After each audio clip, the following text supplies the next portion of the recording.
નમસ્કાર, પંચાયત સમાચાર 24 માં આપનું સ્વાગત છે। દાહોદ જિલ્લાના ફતેપુરામાં નાણાકીય લેવડ-દેવડ બાબતે થયેલી બોલાચાલી અને આદિવાસી સમાજના આગેવાન પર હુમલાના આક્ષેપને લઈને મામલો ગરમાયો છે। ફતેપુરા બજારમાં ભાજપના સક્રિય કાર્યકર્તા સાથે જાહેરમાં અપશબ્દો અને જાનથી મારી નાખવાની ધમકી આપવામાં આવી છે। ધમકી આપવાની ઘટના સામે આવતા ભારે ચકચાર મચી છે। આ સમગ્ર મામલે આદિવાસી સમાજ દ્વારા આવેદનપત્ર પાઠવીને નિષ્પક્ષ તપાસ અને કડક કાર્યવાહીની માંગ કરવામાં આવી છે। સ્થિતિને ધ્યાનમાં રાખીને આગામી સોમવારે ફતેપુરા બંધ અને જનાક્રોશ રેલીનું આયોજન પણ આપવામાં આવ્યું છે। ત્યારે આ ઘટના બાદ તંત્ર અને પોલીસની આગામી કાર્યવાહી પર સૌની નજર ટકેલી છે। દાહોદ જિલ્લાના ફતેપુરા ટાઉનમાં આવેલા મુખ્ય બજારમાં ગત 31 જુલાઈએ સાંજે આશરે 8:30 વાગે આ ઘટના બની હતી। ફતેપુરા તાલુકાના ડુંગર ગામના પયોરફળિયામાં રહેતા અને ખેતીની સાથે સામાજિક સેવા કરતા મુકેશભાઈ ઉર્ફે ટીનાભાઈ શંકરભાઈ પારગી ફતેપુરા બજારમાં મારુતિ હેર કટિંગ સલૂનમાં દાઢી કરાવવા બેઠા હતા। આ દરમિયાન ફતેપુરા બસ સ્ટેશન નજીક પોલીસ ચોકી પાછળ રહેતા કેવલભાઈ જગદીશભાઈ પંચાલ, જગદીશભાઈ ગુલાબભાઈ પંચાલ અને તેજસભાઈ ઉર્ફે ચક્કો જગદીશભાઈ પંચાલ ત્યાં આવ્યા હતા।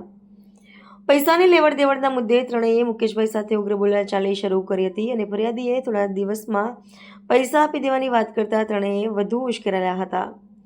આરોપીઓએ જાહેરમાં અપશબ્દો બોલી મુકેશભાઈનું અપમાન કર્યું હતું અને ભાજપનો નેતા ચોર છે જેવા શબ્દો ઉચ્ચારી જાનથી મારી નાખવાની ધમકી આપી હોવાનું ફરિયાદમાં નોંધાયું છે।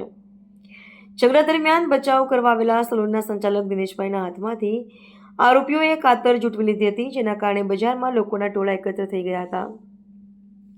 આ ઘટનાને પગલે આદિવાસી સમાજના આગેવાન પર હુમલો અને ગેરવર્તણૂક થયાના આક્ષેપો સાથે સમાજના આગેવાનો અને મોટી સંખ્યામાં સમાજજનોએ ફતેપુરા મામલતદારને આવેદનપત્ર પાઠવ્યું છે। આ ઘટનાનો કથિત વિડીયો સોશિયલ મીડિયામાં વાયરલ થતાં સમગ્ર વિસ્તારમાં ચર્ચાનો માહોલ સર્જાયો છે। જો કે વાયરલ વિડીયોની સત્તાવાર પુષ્ટિ થઈ નથી। ન્યાય નહીં મળે તો આગામી સમયમાં વધુ ઉગ્ર કાર્યક્રમો કરવાની ચેતવણી આપી આગામી સોમવારે ફતેપુરા બંધ અને જનાક્રોશ રેલી યોજવાની જાહેરાત કરવામાં આવી છે।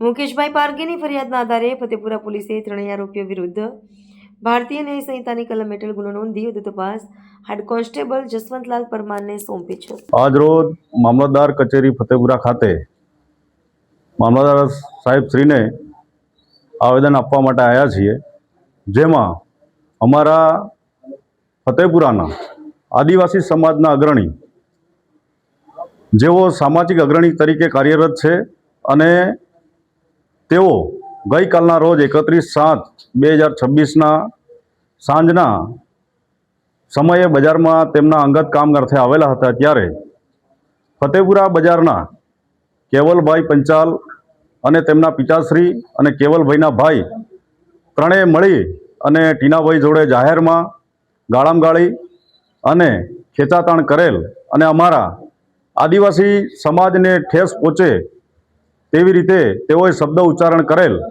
તેના માટે અમે મામલતદાર શ્રીને આજરોજ આવેદનપત્ર આપ્યું છે કે આગામી તારીખ 3/8/2026ના રોજ સોમવારના રોજ અમે અમારું આ ફતેપુરા બજાર બંધનું એલાન રહે અને પોલીસ સમક્ષ કાયદેસરની કાર્યવાહી કરવામાં આવે અને કડકમાં કડક શિક્ષાત્મક પગલાં લેવામાં આવે તેવું અમે ઈચ્છીએ છીએ। અને ભવિષ્યમાં અમારા સમાજના કોઈપણ પક્ષ પાર્ટીના કોઈપણ નેતા હોય, પરંતુ આવા કોઈપણ સામાજિક આગેવાન જોડે કોઈપણ વેપારી કે કોઈપણ વ્યક્તિ દ્વારા જાહેરમાં આવી રીતે અભદ્ર વર્તન ના કરવામાં આવે તેના માટે ખાસ અમે આજરોજ મામલતદાર શ્રીને આવેદનપત્ર આપ્યું છે અને હવે પછી અમે પોલીસ સ્ટેશને આગળની કાર્યવાહી કરવા માટે અમે સૌ સમાજના આગેવાનો રજૂઆત કરવાના છીએ। અમલિયાર દીપ્તાંશુભાઈ મનોજભાઈ। જોહાર, જય આદિવાસી। આજે અમે આવેદનપત્ર આપ્યું છે અમારા ફતેપુરા તાલુકાના સલરા જિલ્લા પંચાયતના જિલ્લા સદસ્ય ભાઈ શ્રી ટીનાભાઈને જે તે પંચાયતની અંદર જે માલ સામાન લીધો હશે એના કંઈક પૈસા બાકી હશે તો કોઈ ગ્રાન્ટના અભાવે કે બિલોના અભાવે એ બિલનો ચૂકવણું કરી શક્યા